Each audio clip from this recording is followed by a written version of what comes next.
With just a mention of my stage name. In the name of Jesus. You know what I go through trying to make it so what I use with all that stuff right here. As long as the Lord's in my life, I will have no fear. I will know I came from each something. Tired of talking to him, knowing he fighting, cry about life. Be the one that gets sad, other one to you on my waiting on the Lord. A hunting with the word that cuts like a sword, prosper. And every tongue that rises against me in judgment, thou shalt condemn. You know, come in with the altitude and do a full workout with the chip. Out of shape. Pure heart. Let's go, Lester. Let's go, Lester. And I'm still going through it. Pain and the hurt, soaking up trouble like 57. So, we can barely. I ain't got nothing to do today. So I thought I'd come in here and work out for the first time since I fought. And guess what they got me doing? Well, I got myself doing. Sparring Lester. About to get in. Just 2 rounds. Stay tuned, baby. Listen. Got my ass in there. 2 rounds, got my ass kicked. That's very humbling. I ain't used to that. I gotta get back in shape. I can't just be going months and months and months, not doing nothing, and then think I'm young and I can get in here and spar the big dogs like that. I'll be back though. Stay tuned. I feel like he's a hater. I think he's a hater. I feel like, you know, Boots, a whole motion is built off of Terence Crawford. He should thank me, to be honest. You know, because if there was no Terence Crawford at this pinnacle, who would they be talking about? Who would they be comparing him with? You some names. I need to know, does easy work pop in your mind or a challenging fight? Xander.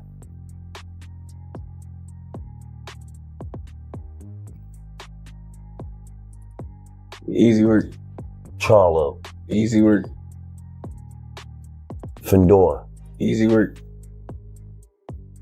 Errol Spence. Easy work.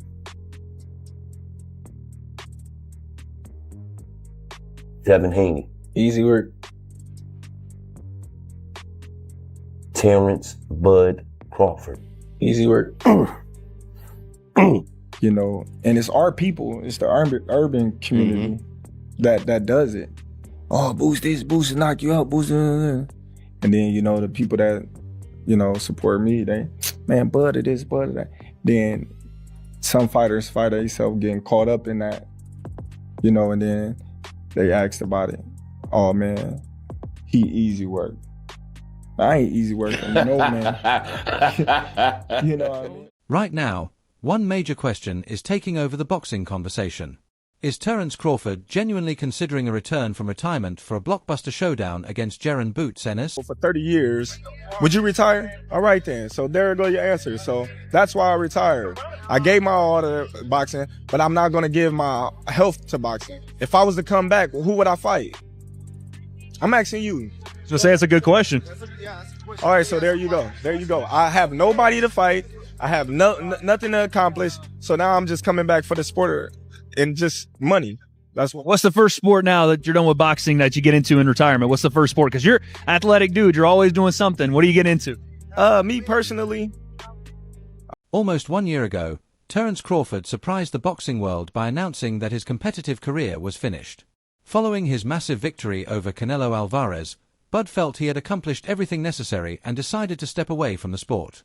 He closed out his career as a 5-division champion and became undisputed across 3 separate weight classes. Now 38 years old, the Omaha native has remained connected to boxing from outside the ring. He has mentored Shakur Stevenson, attended major events such as Errol Spence Jr. versus Tim Tszyu in Australia, and continued traveling internationally while supporting and promoting the sport. Looking back in the lounge chair, we found ourselves at Cocoa Beach for something a little more my speed, a boxing event.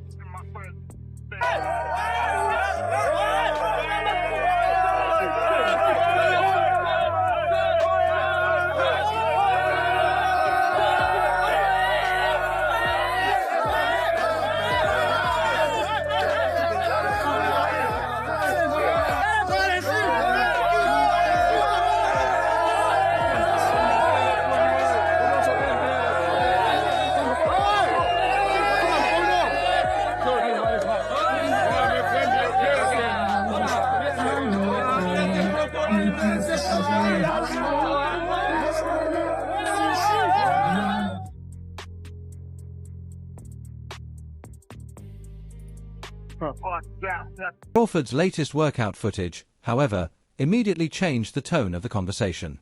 Once fans saw Bud training again, along with his remarks suggesting that a comeback could still be possible, the boxing world reacted strongly. Analysts quickly started discussing the possibility of another run from the former champion, with many arguing that boxing would benefit from seeing Crawford compete again. His return could restore some of the excitement that faded following his retirement. Commentators such as Showbiz the Adult have also responded enthusiastically to the footage, expressing genuine excitement about the possibility of the legendary fighter stepping back into competition. Come in with the altitude and do a full workout with the chin. Out of shape. Pure heart. Let's go, Lester. Let's go, Lester. And I'm still reigning with just a mention of my Savior's name. In the name of Jesus. What I go through and trying to make it through what I used to with all that stuff right here. As long as the Lord's in my life, I will have no fear. I will know name from the light that it will show no shame. You know, that's what we doing. I miss boxing. I've been traveling. I just want to be in my happy place, which is the boxing gym. Talk to him, Bernard. Talk to him, Bernard. You know what I'm saying? Talk to him, Bernard. I'm telling the truth, though. I narrate the shit, you know what I'm saying? I will be the narrator. Terence Crawford, man, the best in the world. Love to see him in the gym. Yes! Yes! Yeah, listen, bro. I swear to you, I did not know how badly we need a Terence Crawford. Crawford, get your ass back in the ring. Come on back, dog. You can't leave yet. You tried to pass the torch. Them brothers ain't pick it up and carry it anywhere. Hit the Tyson bell. But you gotta come back on home, gang. You gotta come back on home, Terence. Brother, we need you. All right? I'm not sure who you'll fight, okay? But as long as you're in the... But not everyone believes Crawford is actually preparing for a comeback. Some analysts think the training footage may simply be generating anticipation without confirming that Bud has made a decision to fight again. Blue Blood Sports TV, for example, has questioned whether Crawford is genuinely committed to returning. Nothing released from the gym so far definitively proves that he has decided to resume his career. Critics have also noticed some roughness in his movements and questioned whether Crawford remains at his absolute best. Then there is the opponent. Jaron Ennis remains active, consistently training, and is coming off a victory over Alexander Zayas. Returning after a long retirement to face someone like Boots could be an enormous gamble for Crawford. For now, some observers want to see much stronger evidence from his workouts before accepting that an official comeback is truly on the way. Started hitting me up, and they saying Terence Crawford looks washed. Terence Crawford looks like a shell of himself. Terence Crawford better not come back and fight the undefeated two-division champion, former unified lineal WBA, IBF, Ring Magazine welterweight champion, and now newly crowned unified WBO, WBA junior middleweight world champion, superstar boxer Jaron Boots Ennis, the phenom as I refer to him as, who has 36 wins, no loss, no draw, 32 wins by way of knockout. And people are saying Terence Crawford looks old. Terence Crawford looks slow. He looks like a shell of himself. Well, Terence Crawford hasn't been training in the sport of boxing for a year now. Terence Crawford is 38 years old. So he has to get back in the saddle. Timing is not there, right? Rhythm is not there. You got to get back in the saddle. Don't take that and think that he's sweet or he's a lick or he ain't who he was when he fought Canelo last September. That's a mistake, right? He's been enjoying the fruits of his labor. He's been traveling the world, enjoying his kids. He's not in the mix. So his timing is off. But don't get it twisted. It's just like riding a bike. Give him 2 straight weeks of being in the gym consistently, daily.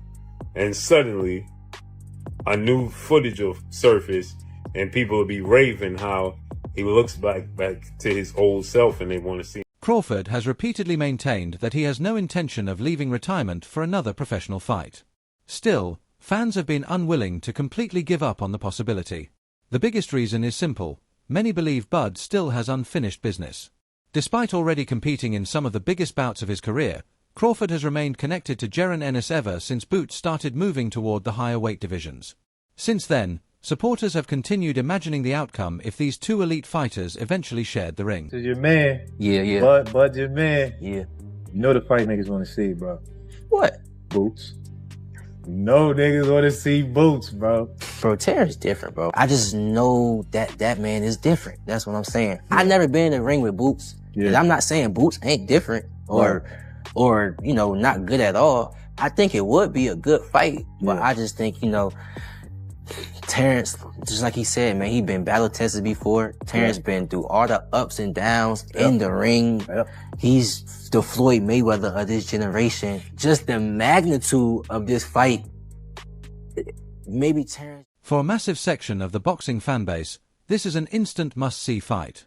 Even at 38, Crawford could still have the experience, intelligence, and ability required to turn the matchup into a huge event. Their contrasting styles make the potential battle even more compelling. Former champion Shawn Porter, who fought Crawford and has also experienced Ennis in sparring, described the possible showdown as a clash between two elite-level fighters. Crawford's defining advantage has always been his ability to solve problems as the fight develops. He can use the early rounds to study his opponent, recognize patterns, and gradually eliminate the weapons that make them successful. His approach is patient, strategic, and dangerous. Boots represents an entirely different threat. He possesses tremendous physical strength, can switch stances naturally, attacks from unusual angles, and carries legitimate power in both hands. Rather than simply trying to outbox opponents, he often looks to overwhelm them through pressure and athleticism. That leaves one fascinating question. Can Ennis's explosive physical style and rapid development break through the mind of one of boxing's most intelligent technicians? A plus versus A. That's A plus versus A. I like that. Terrence just a little too much and will catch him. Yeah. And buzz Boots. And I think that'll. I think Terrence stops him It's late. such a special fight because you got two alpha males in the ring that are true alpha males. You know what I mean? I was an alpha male until I got in the ring with that dude. It just that dude, like, it was like the more he wasn't allowing me to do what he wasn't, and it was like, damn, okay, well then shit, you know. You had one of them in eights and the other in sparring? I don't know, because that dude hit me with a right hand in the sparring, and I was like, I was like, yo, that was real. Think it's one of those things where Boots is good, but once you run in there with that, you're like, damn, I thought I was good. Shit, I gotta work on. Yeah, it's like shit, I gotta work on. If you compare it, that would be like if Shawn fought Floyd Mayweather. I thought I was good. I'd compare it to this: Jaron Ennis, Terence Crawford. Jaron Ennis is Tracy McGrady, Vince Carter. Terence Crawford's Kobe Bryant, Michael Jordan. There you go. Perfect. A plus A. And if you just look at the highlight reels, you might actually think Vince Carter is better. You might think Vince Carter is even better. Yeah, that's Tracy. perfect. So that's just like that. He came and explained. Walking away from boxing, Crawford has also continued to test Ennis verbally. After Boots put together an impressive performance against Alexander Zayas, much of the boxing world praised what they saw. Crawford, however, concentrated on what he viewed as weaknesses in Ennis's performance, specifically highlighting moments during the third and fourth rounds when Boots appeared to lose focus. Ennis remained within striking distance for too long, did not move his head enough, and absorbed several clean punches that seemed to disrupt his balance. While most fans were focused on the exciting exchanges, Crawford recognized openings that an elite counterpuncher could potentially exploit.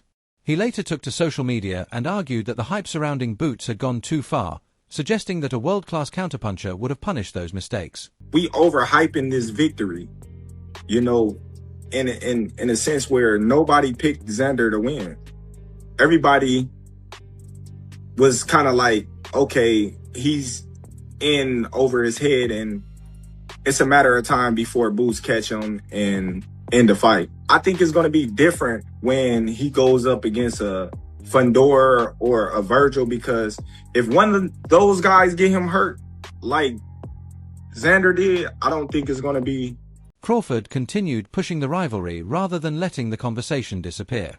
He spoke further about the areas of Ennis's game that he believed he could exploit. During a podcast appearance with Shawn Porter and Sean Zittel, Bud compared his own abilities with those of Boots and made his confidence unmistakable.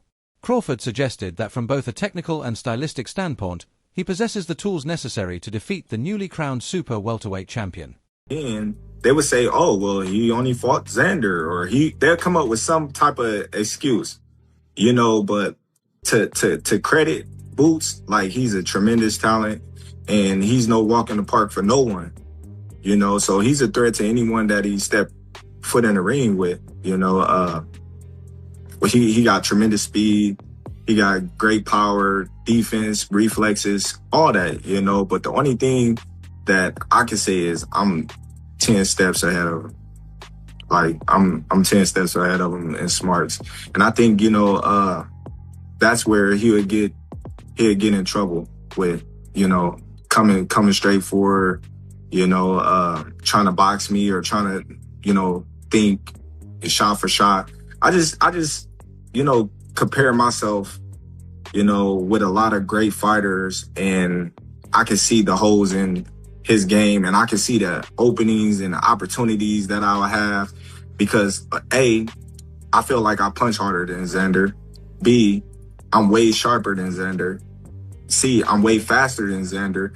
So the shots that Xander was hitting him with and the shots that Xander couldn't capitalize because his speed wasn't there, I will be able to capitalize. And when I capitalize, everybody know I'm probably one of the best counterpunchers, you know, there ever was. So, you know. Yes. Although Crawford has officially retired from professional boxing, he has remained involved in discussions surrounding Ennis. Most fighters eventually leave their old rivalries behind after retirement, but Bud continues to comment on Boots and analyze his performances. Ennis, meanwhile, appears much less interested in the situation. During an interview with Ariel Helwani, Boots was repeatedly questioned about Crawford's criticism and comments. Ennis quickly brushed the subject aside, reminding everyone that Bud is already retired and making it clear that he has no intention of chasing the matchup. His priorities are elsewhere. Boots wants to continue his pursuit of undisputed status at 154 pounds. He recognizes that fighting Crawford could generate enormous money, but his primary objective is winning the division's titles and establishing himself as one of boxing's biggest stars. I'm going to keep my comments to myself, but y'all get it, I hope. What did you make of that? I ain't worrying about what nobody got going on. That don't stuff don't bother me. I be like, you know, what's in front of me and these other champions, and I'm like I said, I'm here to take over this division, this sport, this game mine. But it does seem like there's something there. I can't lie. He also said he was 10 steps ahead of you. There seems to be some friction there. I know it's something that dates back. Are you surprised to see this after a win of that caliber? No, I don't even care. None of that stuff don't bother me. But it would be a massive fight, right? I feel like he's going to come back at some point, and I think that you could be the guy to bring him back. That's a big money fight for you. We'll see. As of right now, he retired. So he what do you say? He said he joined his retirement, right? So yeah, that's probably the biggest money fight for you, right? You could say that probably, but there's other big fights out here for sure too, though. So do you consider him a hater? I don't consider him anything. I don't even care. Like I hear people just keep asking me questions about it. I don't even pay him no mind. I don't pay none of these people no mind. Don't ask me no questions about him, for real. That's how I feel. I understand. It's just new stuff, you know, when that's being tweeted like seconds after the fight, it's hard not to ask you about it. You understand, right? No, for sure, but I don't be caring. More recently, Boots was questioned about Crawford once again during an appearance on the Pivot podcast. His stance remained unchanged, as he showed little interest in actively pursuing the matchup and explained that his main focus is taking over the division while building himself into boxing's next major superstar. However, Ennis did leave the possibility open. If Crawford decides to come out of retirement, Boots said he would be willing to face him and believes he has what it takes to win. Until Bud actually makes that choice, though, Ennis sees no reason to chase him or spend valuable time campaigning for the fight. For now, his full attention remains on the championship opportunities already waiting in front of him.